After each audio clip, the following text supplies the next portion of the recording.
විශේෂයෙන්ම මේ කරුණු ගණනාවක් මතු කරලා තිබුණා මාධ්‍යයේත් වෙනස් ස්ථානවලත් මේ ආර්ථික ප්‍රශ්නයත් මූල්‍ය ප්‍රශ්නයත් IMF ගිවිසුම ගැන. ඉතින් මම පළමුවෙන්ම ඒ ගැන ඒ කරුණු සඳහන් කළා. ඒ කරුණු සියල්ලම ඒ අනුව විස්තර කරලා දෙන්න. ගරු කතානායකතුමනි 2022 ජූලි මාසයේ අපිට තිබුණ කෝලහල, ගිනි තැබීම්, රජයේ බංකොලොත් වීම, ඒ නිසා ලංකාව කෙරෙහි ඇති විශ්වාසය සම්පූර්ණයෙන්ම නැති වුණා. ඒක කඩලා වැටුණා. දැන් මාස 8කට පසුව අපේ ආර්ථිකය ආපහු හැරවීමෙන් ලංකාවට තියෙන සාර්ථක කතාවක්. අද කියන්නේ the comeback story, Sri Lanka comeback story කියලා. අහිමි වූ ශ්‍රී ලංකාව පුනරුදේ මාවතට අවතීර්ණ වී යලි බිහි වෙමින් සිටී.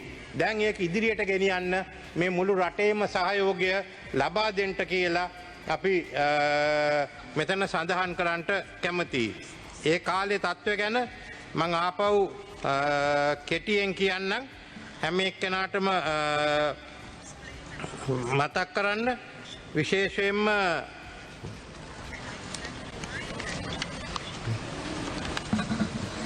අපි 2019 අගභාගයේදී අපේ බදු කපා හැරීමෙන් දළදේශීය නිෂ්පාදනයෙන් 4% අපිට නැති වුණා. ඊට පසුව කොවිඩ් වසංගතය නිසා අපේ ආර්ථිකය තවත් පිරිහුණා. මේ ප්‍රතිඵලයක් හැටියට ඇමරිකා එක්සත් ජනපද ඩොලර්ට සාපේක්ෂව ශ්‍රී ලංකා රුපියල 2022 පෙබ්‍රවාරි සිට මාස 3ක් ඇතුළ 40%කින් පිරී ගියා. ඉන් අනතුර රුපියල දිගින් දිගටම පිරී ගියා. එමෙන් 2022 වසර පුරාම ආර්ථික වර්ධනය 7.8කින් හැකිලී ගියා.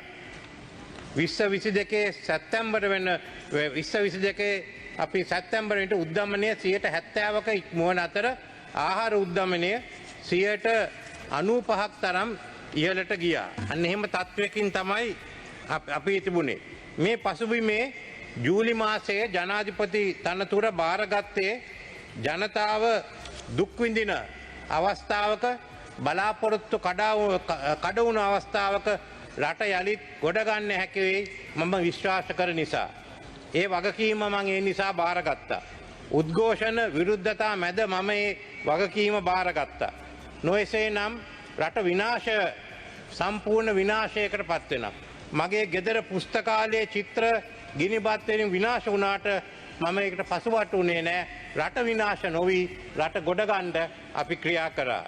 ඒ නිසා විශේෂයෙන්ම මම කියන්න කැමති ඒ කාලේ වෙනකොට අපිට IMF ශ්‍රී ලංකාවේ මුළු ණය ප්‍රමාණය ඇමරිකන් ඩොලර් බිලියන 83.6යි. ඒකේ විදේශ ණය ඇමරිකන් ඩොලර් බිලියන 41.5යි. දේශීය ණය ඇමරිකන් ඩොලර් බිලියන 42යි. සම්පූර්ණයෙන් බිලියන 83.6යි. මේ වන විට අගවන පැවති සමස්ත ණයතොගයද දේශීය නිෂ්පාදනයෙන් ප්‍රතිශතයක් ලෙස 128කට පත් වෙලා තිබුණා. දෙපාර්ශ්වික පුද්ගලික ණය ආපහු නොගියව නිසා 2022 අප්‍රේල් සිට දෙසැම්බර් දක්වා නොගෙවූ හිඟ ණය ප්‍රමාණය ඇමරිකන් ඩොලර් බිලියන 2.7යි එස්ටිමේට් කර ඇත. විදේශ විනිමය හිඟ උග්‍ර අතට හැරීම නිසා 2022 මැද භාගය වන විට ශ්‍රී ලංකාවට විදේශ වලින් භාණ්ඩ හා සේවා ගැන්වීමට නොහැකි තත්ත්වයක් උද්ගත වුණා. 2022 මැයි මාසයේදී විදේශ ණය වලට අදාළ පොලිය ගෙවීමට අසමත් වුණා. ශ්‍රී ලංකාව ඉතිහාසයේ ප්‍රථම වතාවට තමයි මෙවැනි තත්ත්වයක් අපිට සිදු වුණේ. ආණ්ඩුව එදා බාර අරගෙන ගත්ත අවස්ථාවේදී මට තිබුණේ IMF, ලෝක බැංකු, ADB සමග සාකච්ඡා ආරම්භ කර මම සැප්තැම්බර් මාසයේදී විස්තීර්ණ ණය පහසුකම් එකඟතාවය විශේෂයෙන්ම IMF සංවිධානය සමග එකඟත්වයකට ආවා. ඒකම අපි ඒ සඳහා අපිට ඒ ගිවිසුම ගැන මම වචන ස්වල්පයක් කියන්න. විශේෂයෙන්ම ඒ විස්තීර්ණ ණය පහසුකම්මට පහත සඳහන් ප්‍රධාන ප්‍රතිසංස්කරණ 6ක් ඇතුළත්. අයන්න ආදායම් පාදක රාජ්‍ය මූල්‍ය ඒකාබද්ධ කිරීම. මේ යටතේ රාජ්‍ය මූල්‍ය ශ්‍රේෂ්ඨට අදාළ ආයතනික ප්‍රතිසංස්කරණ සමාජ ආරක්ෂණ ජාලය ශක්තිමත් කිරීම හා රාජ්‍යාංශයේ ව්‍යාපාර ප්‍රතිසංස්කරණය කිරීමද ඇතුළත්ය. ආයන්න රාජ්‍ය ණය ප්‍රතිව්‍යුහගත කිරීම. ඈන්න මූල්‍ය ස්ථායීතාවයේ ප්‍රතිස්ථාපනය කිරීමත් නම් මේ විදේශ විනිමය අනුපාත ක්‍රමයක් යටතේ විදේශ සංචති ගොඩනැගීම තහවුරු වන ආකාරයට බහුවිධ ක්‍රමෝපායන් ක්‍රියාත්මක කිරීම. ඈයන්න මූල්‍ය අංශයේ ස්ථායීතාවයේ තහවුරු වන ආකාරයට අදාළ ප්‍රතිපත්ති ප්‍රතිසංස්කරණ ක්‍රියාත්මක කිරීම.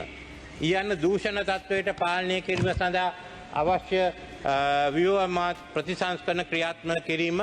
මම හිතන්නේ ඇමතුමා ඒ කෙටුම්පත දැන් අද නැතහෙට සභාගත කරයි.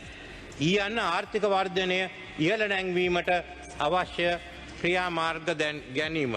මෙන්න මේ අනුව තමයි අපි නද විදේශ ණය හිමියන්ගෙත්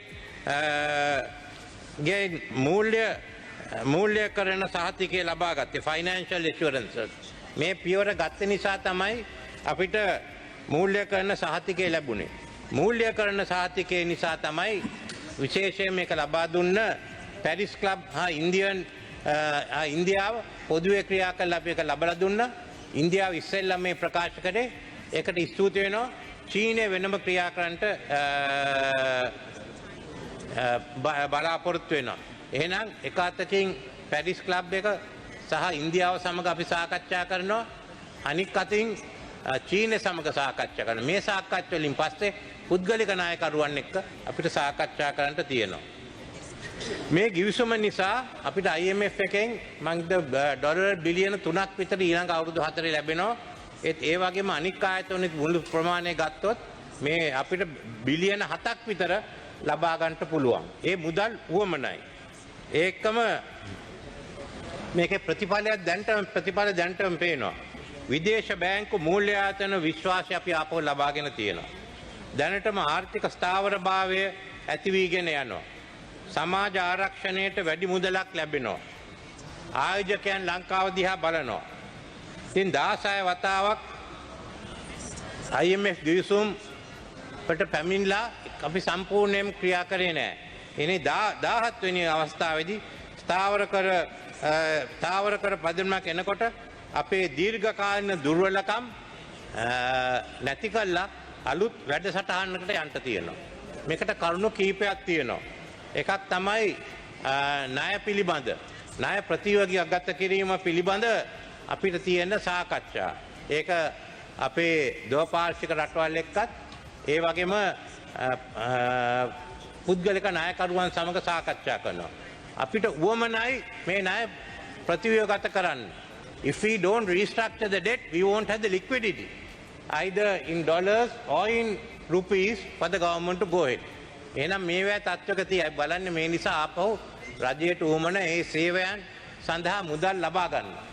ඒ නිසා පළමුවෙන්ම අපිට තියෙන්නේ විදේශ ණයකරුවන් සමග සාකච්ඡා කරන්න. විදේශ ණයකරුවන් එක්ක දැන් සාකච්ඡා ආරම්භ කරන්න බලාපොරොත්තු වෙන්නේ. ඒ වගේ මේ අවස්ථාවේදී එයා කියලා තියෙන්නේ අපිට දේශීය ණය ප්‍රතිව්‍යුහගත කිරීම පිළිබඳත් ඒ ගැන සාකච්ඡා කරන්න කියලා. දැන්ට අන්තිම තීරණ අරගෙන නැහැ. ඒකයි අපේ රාජ්‍ය ඇමතුමත් මහ බැංකුවේ අධිපතිතුමත් කිව්වේ දැන්ට අපි තීරණ අරගෙන නැහැ. ඒත් මේ ගැන සාකච්ඡා කරනකොට අපි තීරණ ගන්න ඕනේ. අපි කොන්දේසි දාලා සාකච්ඡාවට යන්න බෑ. එහෙනම් ඒ අය කොන්දේසි දාලා අපි එක්ක සාකච්ඡාවට. ඊට වඩා අපිට වාසි මේ කොන්දේසි නැතුව සාකච්ඡා වලට යන්න. ඒ නිසා විශේෂයෙන්ම මේක කරද්දී අපිට තියෙනවා හැම අංශයක් දිහාම බලන්න. ඒත් කාටවත් හානියක් වෙන්නේ නැහැ. කාටවත් මෙතනින් හානියක් වෙන්නේ නැහැ. සමහර බැංකු කියනවා මේකට මූණ දෙන්න බෑ කියලා. මම කියන්නේ එහෙනම් තමන් බාර අරගෙන මේ ආර්ථිකය ගෙනියන්න කියලා. එක එක අය තුවක්කුවක් දාලා ඔලුවට කියන්න බෑ මේක කරොත් මේක කඩායට එනවා. විශේෂයෙන්ම කොටස් වෙළඳ පොලේ කියනවා කොටස් වෙළඳ පොල කඩාවැටෙනවා කියලා. කඩාවැටුනොත් මම ඒක වහන්න. එච්චරයි තියෙන්නේ. මේකට ඇවිල්ලා දැන් කියන්න බෑ මේක හැදලා එනකොට මේ කොන්දේසි ඒ කොන්දේසි ඒව බෑ. අපි මෙතන තීරණය කළා පාර්ලිමේන්තුවට තීරණය කළා අපි කියන්නම් මොකද්ද කරන්න ඕනේ කියලා. මේකේ තිබෙනවා මේ ප්‍රශ්නයක් මම දැක්ක අද අහලා තියෙනවා අර්ථසාහිත්‍ය අරමුදල ගැන. මම කියන්න කැමතියි සමාජිකයන්ට අපි හානියක් කරන්න ඉඩ දෙන්නේ නැහැනේ. අපිනේ ආරම්භ කරේ. ඉතින් මේ පිළිබඳව ඊවඟට දරියතාවයෙන් පෙළෙනු ඇයට දැම්මම අපි වැඩ කටයුතු කරගෙන යනවා. ලෝක බැංකුව දැන් මුදල් දීලා තියෙනවා. ලෝක බැංකුව කියන්නේ විශේෂයෙන්ම මේ අය ගැන බලන්න ඕනේ. දිය යුත්තන්ට දෙන්න. ඒත් සුදුසුකම් නැති අය ඉවත් කරන්න. අන්න ඒක අපි කරන්න ඕන. අපි හැම එක්කෙනා මේක පිළිගන්න. අපි අලුත් ආරක්ෂක ජාලාවක් අපි ඇති කරන්න ඕනේ. ඒකයි අපි බලාගෙන කරන්න ඉන්නේ. විශේෂයෙන්ම අපිට උවමනායි මේ අවස්ථාවේදී මූල්‍ය ස්ථාවර භාවයක් ඇති කරන්න, ඒ වගේම අඩු ආදායම් ලාභීන් ආරක්ෂා කරන්න. Protect the vulnerable and have financial stability. ඒ නිසා අපි දැන් මේ සාකච්ඡා පටන් ගන්න තියෙන්නේ. ඒ පටන් ගන්නේ අර පැරිස් ක්ලබ් ඉන්දියාව එක්ක ඒකාබද්ධව සාකච්ඡාව එක වේදිකාවක කියන්නේ one platform චීන එක්ක වෙනම කරන්ට යන්නේ. ඒ පිළිබඳව ගත යුතු පියවරත් මම මෙතන කියන්න කැමතියි. මොකද මේ ගැන හංගන්න උවමනා නැහැ. අපිට පියවර ගණනාවක් අරගන්න තිබෙනවා. Let me read it out in English.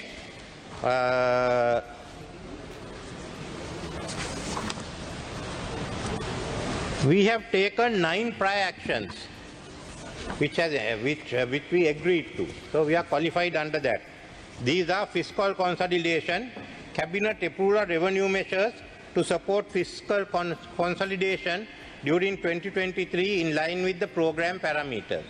Parliament approved for a revised 2022 budget that is in line with the program parameters. Submission to Parliament of the 2023 appropriation bill that is in line with the program parameters. Fiscal structural reform, cabinet approval to automate monthly retail fuel price adjustments as prescribed by the 2018 fuel pricing formula to achieve cost recovery. Cabinet approval to automate semi-annual cost recovery based electricity price adjustments. Multiple pillars. Cabinet approval of a new Central Bank Act with amendments from the bill submitted to Parliament in November 2009 in consultation with the IMF staff. That has been done. Now we have to pass the bill here. Financial stability. Cabinet approval of Banking Special Provision Act to strengthen key elements of the CBSL crisis management powers. Hiring by the CBSL of an independent firm to conduct banking sector diagnostic exercise based on terms of reference and timelines established in consultation with IMF staff. Price stability. Increase policy interest rates by 100 basis points to ensure forward-looking real policy rates on a firmly upward path. Then the next item is I want to inform the House of the proposed quantitative performance criteria and the indicative targets. Central government primary balance 2022 minus 895 billion. By end December we want to make it minus 209 billion. The net official international reserves US dollars million 3,540,000 minus. By end December we want it to be minus 1,592,000. Net credit to the government of the CBSL rupees 2,834 billion. By end December it should be 2,740 billion. The stock of expenditure areas of the central government 2022 60 billion, it will be 30 billion.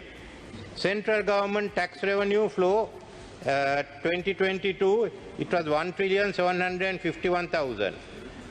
End March was 650 billion, but I must say we have fallen short in some areas like customs because actually the imports have been reduced. But on the other hand, in some of the tax areas, direct taxation, we have increased it. The tax revenue, finally the target for the end of the year is 2.9 billion. Social spending by central government 142 billion 2022, 187 billion by end of 2023. The treasury guarantee ceilings was 1.159 trillion last year. It will go up to 1,700 billion. Then I would like to tell you the structural benchmarks required for macroeconomic adjustment. Parliamentary approval for a new Central Bank Act, which we will table in Parliament next month. Completion of assets quality review component of bank diagnostic exercise for the 2 largest state-owned banks and the 3 largest private sector banks. 3. Parliamentary approval of the welfare benefit payment scheme and the application of new eligibility criteria to identify low-income families of receiving welfare benefit payments. End of May. Cabinet approval of a comprehensive strategy to restructure the balance sheet of CEB, CPC, Sri Lankan Airlines and the RDA in June. Cabinet approval for the full revision of the Banking Act in June. Enact new anti-competition legislation to harmonize it with United Nations Convention Against Corruption, pending comprehensive asset recovery provision. It's a new anti-corruption legislation in June. Cabinet approval of revenue measures to support fiscal consolidation during 2024 in July. Development by the CBSL of roadmap for addressing banking system capital and foreign exchange liquidity shortfalls and intervening in bank assessed to be non-viable in July. Completion of rollout of ITMIS, expanding its coverage to all 220 hens in September. Publication of report of an IMF-led governance diagnostic technical assistance mission to assess Sri Lanka's anti-corruption framework in September. Submission to Parliament for the first reading of the 2024 appropriation bill in October. Determination by the Ministry of Finance of the size, timing, instruments and terms and conditions for potential government recapitalization of viable banks which are unable to close capital shortfalls from private sources in October 2023. 13. Parliamentary approval of the 2024 appropriation bill and the spending allocations in line with program parameters in December 2023. Submission to Parliament of a new public finance management law that will authorize the budget formulation process, roles and responsibilities of relevant agencies and information and accountability requirements in December 2023. Improve the bulk supply transaction account to accurately measure the electricity subsidy and start using it to determine the cost recovery based electricity tariff and government transfer requirements in December 2024. Parliament approval of full revision of the Banking Act in December 2023. Set retail fuel prices to their cost recovery levels with monthly formula-based adjustments and compensate CPC for providing any fuel subsidies with on-budget transfers. Continuous. Adjust the end-use electric traffic tariff schedule to its cost recovery with semi-annual formula-based adjustments on a forward-looking basis in January and July each year. Again, it is put down as continuous. Then the last one is achieving debt sustainability. Debt stock. Public debt should decline to below 95% of GDP by 2032. Post-program gross financing needs. Average annual gross financing needs of the central government during 2027 to 32 should remain below 13% of GDP compared to 34.6% of GDP in 2022. Post-program foreign exchange debt service, annual foreign exchange debt service of the central bank should remain below 4.5% of GDP in each year over 2027 to 32 compared to 9.4 in 2022. Program financing gaps, debt service reductions during 23 to 27 should be sufficient to close external financing gaps. Under staff's baseline scenario, US $17 billion in debt service reduction is required, including the arrears accumulated in 2022. So we are trying to get a 17 billion debt reduction on that side. Do we want it or not? Are we going in for debt restructuring? We can't manage without debt restructuring. That's what I want to make it clear to to all the members. ඒත් අපිට ස්ථාවර භාවයක් පමණක් මදි. අපිට ඇත්ත වශයෙන්ම අපි බැලුවොත් මේ කාලෙදී 2019 නාමික දළදේශීය නිෂ්පාදනය එක්සත් ජනපද ඩොලර් බිලියන 89ක් පමණ විය. යළිත් 2019 පැවති ප්‍රමාණයට දළදේශීය නිෂ්පාදනය ළඟා වනුයේ 2028 දී. ඒ යන්නේ 3% වර්ධන වේගය එක්ක. ඒ බැවින් ශ්‍රී ලංකාවට අවුරුදු 9ක ජාතික ආදායම අහිමි වෙන්න පුළුවන් අපි 3% වර්ධන වේගයේ සිටියොත්. ශ්‍රී ලංකාවේ ඒ වගේම ශ්‍රී ලංකා ආර්ථිකය 2023 දී 3%කින් පමණ පහළ යාමට නියමිත බව දක්වා ඇත. ආර්ථික ධනාත්මක භාවයේ දිශාවට තහවුරු වීම අපේක්ෂා කළ හැකි වන්නේ 2023 අගකාර්තුවේය. 2019 සිට අඩුතරමින් 3%කින් හෝ 7%ක වර්ධන වසර 9ක් තුළ පැවතියේ නම් අපගේ දළදේශීය නිෂ්පාදනය ඩොලර් බිලියන 110කි. එහෙත් අපි 5%කට ගියොත් ඒක ඩොලර් බිලියන 130යි. අපි බලන්නේ ඇත්ත වශයෙන් පළවෙනි අවුරුදු 2-3 දී අපිට 3%ක 4%කට යන්න වෙයි. ඊට පස්සේ අපි මේ කාල සීමාව තුලදී අඩු ගානේ 6%ක 7%ක වර්ධන වේගයෙන් යන්න තියෙනවා. ඒ වර්ධන වේගය යන්නේකට අපේ මේ සභාවේ මේ දෙපැත්තෙම අය එකඟ වෙන්න කියලා මම අහනවා. මේක මේ 7%ක් අපිට 8%ක් කරන්න පුළුවන් නම් ඒ අවස්ථා තියෙනවා. ඒ සඳහා තමයි මේ සම්පූර්ණ නීති ප්‍රතිව්‍යුහගත කරන්නේ. රීස්ට්‍රක්චරින් ෆොර් ග්‍රෝත් අපිට සමහර නීති ඉවත් කරන්න තියෙනවා. සමහර අපෙන් අහනවා ඒ සංස්ථා විකුණන්නේ. ඒ සංස්ථා ඉවත් කරන්නේ. මීට වඩා හොඳට ක්‍රියාත්මක කරන්න පුළුවන් පුද්ගලික අංශයෙන් ඒක බාර දෙන්න. ඒ වගේම තමයි එක කොන්දේසි අපි දාලා අවුරුදු 25ක් 30ක් තුල අපි විවිධ සීමා පැනෙව එක අමාත්‍යංශ කැමතුනේ විදියට. අපි දැන් ආර්ථිකයේ දිහා බලලා තියෙන සීමා කොමක්ද ඉවත් කරන සීමා කොමක්ද කියලා අපි තීරණ ගන්න ඕනේ. අපිට උවමනා මේ හැමතැනම අපි ඔක්කොම highly competitive social market economy. ඉතා තරඟකාරී සමාජ සාධාරණ නැති වෙළඳ ව්‍යාපාරයක්. අපිට ඕන වෙලාවත් we want a green economy. Haritha ආර්ථිකයක්. We have to get a digital economy. Digital කරන්නේ ඇතුළේ ආර්ථිකය. මෙන්න මේවා ඇති කරන්න තමයි අපි ක්‍රියා කරන්නේ. මේ සඳහා විවිධ ක්‍රියාකාරකම් තියෙනවා. සමහර ඒවා කෘෂිකාර්මයේ නවීකරණය කිරීම, අලුත් කර්මාන්ත ගේන ඒ පිළිබඳව මම වෙනම කතාවක් කරන්නට ඉන්නේ. අද එතන විශේෂයෙන් මේ කාරණා ගැන අපි වෙනම සාකච්ඡා කරමු. මේකෙන් පසුව IMF දිවිසුම හැර වෙන විකල්පයක් අපිට අද නැහැ. කවුරුත් එකක් යෝජනා කළත් නැහැ. ඉතින් වෙනම විකල්පයක් නැත්නම් ක්‍රියාකාරී විකල්පයක් නැත්නම් අපිට තියෙන්නේ මේක අනුමත කිරීම. මම කැමතියි විශේෂයෙන්ම අපේ සජ්ජබේ මන්ත්‍රීවරුන්ටත් කියන්න එක්සත් ජාතික පක්ෂ හිටුවේ කාලේ ඉඳන් අපි හැම වෙලේම කිව්වා IMF සමග විශේෂයෙන්ම එකතු වෙලා වැඩ කරන්න කියලා. දැන් වැඩසටහනක් ඇවිල්ලා තියෙනවා. දෙපැත්තම ඒක පිළිගන්න ලෑස්ති තත්ත්වයක තියෙන්නේ. අයින අපි ඔක්කොම එකතු වෙලා මේක සම්මත කරමු කියලා මම කියන්න කැමතියි. ඒ එක්කම මේකේ අඩුපාඩුකම් තියෙන ඒවා මේ මාස 6න් 6ට IMF කණ්ඩායම වෙන නිසා අපිට සාකච්ඡා කරන්න පුළුවන්. සමහර වෘත්තීය සමිතියම තමන්ගේ බදු ගැන ප්‍රශ්න ඇති කරලා තියෙනවා. ඒවා ඔක්කොම මේ සාකච්ඡා කරලා මාස 6න් 6ට අපි ඒක විසඳන්න යමු. ඊට පසුව අපි ඔක්කොම එකතු වෙලා එක ජාතික ප්‍රතිපත්ති රාමුවක් හදමු.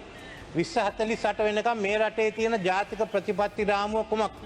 ඒ වගේම අපි ආණ්ඩුවෙන් ඉදිරිපත් කරන කෙටුම්පතක් විශේෂයෙන්ම පළවෙනි අවුරුදු 5 ප්‍රතිපත්තිය වැඩසටහන. අපි ඒක සාකච්ඡා කරමු. ජාතික සභාවක් තියෙනවා. මේවා තියෙනවා විශේෂයෙන්ම වෙනත් සභාවල් කාරක සභාවල් පාර්ලිමේන්තුවේ එනම් මුළු පාර්ලිමේන්තුවම ආණ්ඩුවක් බවට පත් වෙමු. මේ වැඩ කටයුත්ත කරන්න. මේ සඳහා අපි එකතු වෙමු. අනෙක් ප්‍රශ්න ගැන විවිධ මත තියෙන්න පුළුවන්. ඒත් මේකට මම කියන්නේ අපි හැම එක්කෙනාටම අපි හැම එක එකතු වෙලා ඒ සහයෝගය දෙන්න කියලා. අපිට තියෙන්නේ දැන් 2048ට වෙනුවෙන් රට හදන්න. අපි මේක නැකරුවොත් අපි තරුණයන්ව පාවලා දෙනවා. එයාගේ අනාගතය නැති කරනවා. අන්න ඒ අය දිහා බලන්න. ඒ ගැන හිතන්න. අපේ බලේ කේන්ද්‍රය ගැන විතරක් හිතන්න එපා.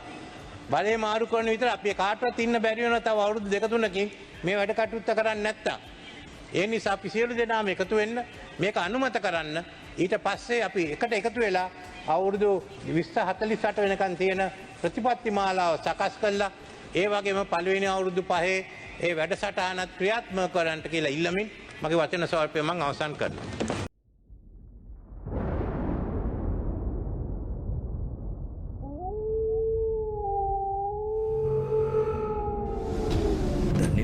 රිපෝටර් වාරණයෙන් තොර අපක්ෂපාතී වාර්තාකරණය